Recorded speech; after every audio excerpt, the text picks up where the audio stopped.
विकास की अगर बात आप कह रहे हैं, विकास का जिक्र होना चाहिए, तो कांग्रेस के प्रदेश अध्यक्ष गणेश गोदियाल को गणेश अवतार में कौन लाया? मतलब श्री गणेश का नारा तो आप भी दे रहे हैं, जय श्री राम के बदले। ये श्री गणेश, और ये देखिए पॉलिटिकली जब मंच पर एक लाइटर ह्यूमर में, हल्के में ये बातें अक्सर होती हैं। मेरा नाम निजामुद्दीन है, अक्सर कह देते हैं और कैसा चल रहा है आपका निजाम।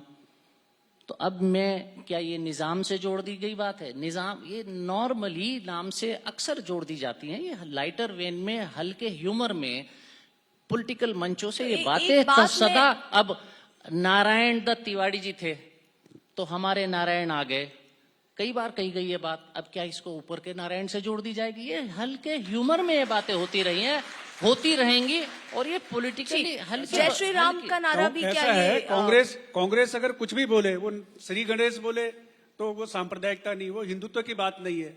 बीजेपी बोलेगी जय श्री राम बोले तो वो उसमें सांप्रदायिकता आ जाती है। आप बोलिए ना, आखिरकार इनके जय श्री राम आप ये सुनिए, आपको श्री राम से जोड़ने में क्यों दिक्कत होती है? कांग्रेस को अपने को श्री राम से जोड़ने में क्यों दिक्कत होती है? वो अपने को बाबर के साथ में क्यों जोड़ती है? पूरी इंडोनेशिया, वो केवल इसी पे हो रही है। इंडोनेशिया प्रदेश की बात कोई करके तैयार नहीं है, केवल जय श्री राम। हमने कभी नहीं, हमने मुझसे पूछ रही थी अभी, हमने कभी, हमें इनके एजेंडे पर बात करने की, इनके मुद्दों पर बात करने की हमको न टाइम न फुर्सत।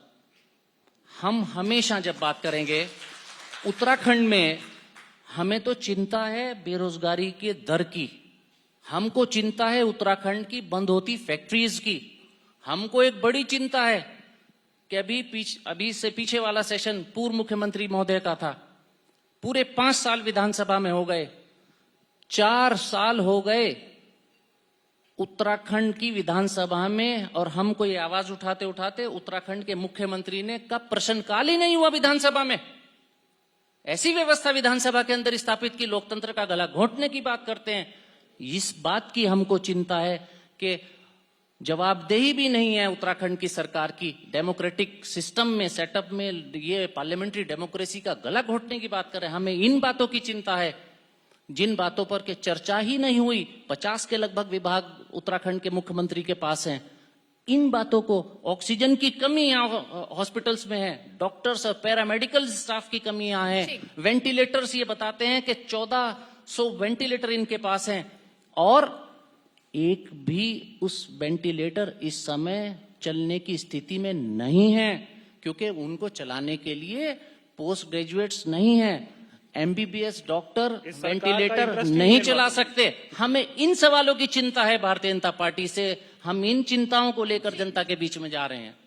ठीक है दिनेश जी, आप भी अपना सवाल रखिए, फिर मैं उनसे जवाब लेती हूँ। आप कह रहे हैं विकास के मुद्दे पर बात नहीं करते।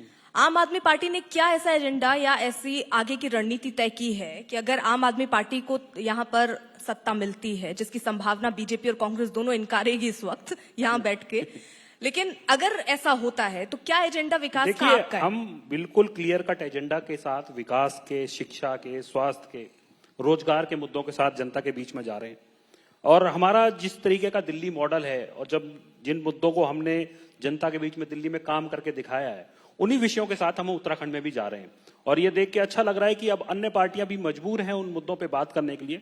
अन्यथा जो अभी पिछले 10 मिनट में आप देख रहे हैं कि भारतीय जनता पार्टी और कांग्रेस का केवल एक एजेंडा है कि जनता की बात ना की जाए, केवल धर्म और धर्म की बात करते रहो, पूछने की जरूरत ही ना पड़े किसी को कि विकास हो रहा है नहीं हो रहा, रोजगार मिल रहा है नहीं मिल रहा, केवल धर्म की बात की जाए। तो मेरा ये मानना है कि आम आदमी पार्टी जिन मुद्दों के साथ जा रही है, उस लोग उन मुद्दों को अप्रिशिएट कर रहे हैं, उनके साथ जुड़ रहे हैं। जैसे हमने शिक्षा की बात की, स्वास्थ्य की बात करी, रोजगार की बात करी, बिजली की बात करी, पानी की बात करी, मुझे लगता है लोग इसके साथ अटैच फील कर रहे हैं। और मुझे लगता है कि आम आदमी पार्टी को लेके जो गलतफहमी कांग्रेस और भारतीय जनता पार्टी की रही है, दिल्ली में भी थी, अन्य राज्यों में भी थी, वो गलतफहमी बनी रहनी चाहिए। ये तो रिजल्ट्स बताएंगे कि कौन क्या करेगा।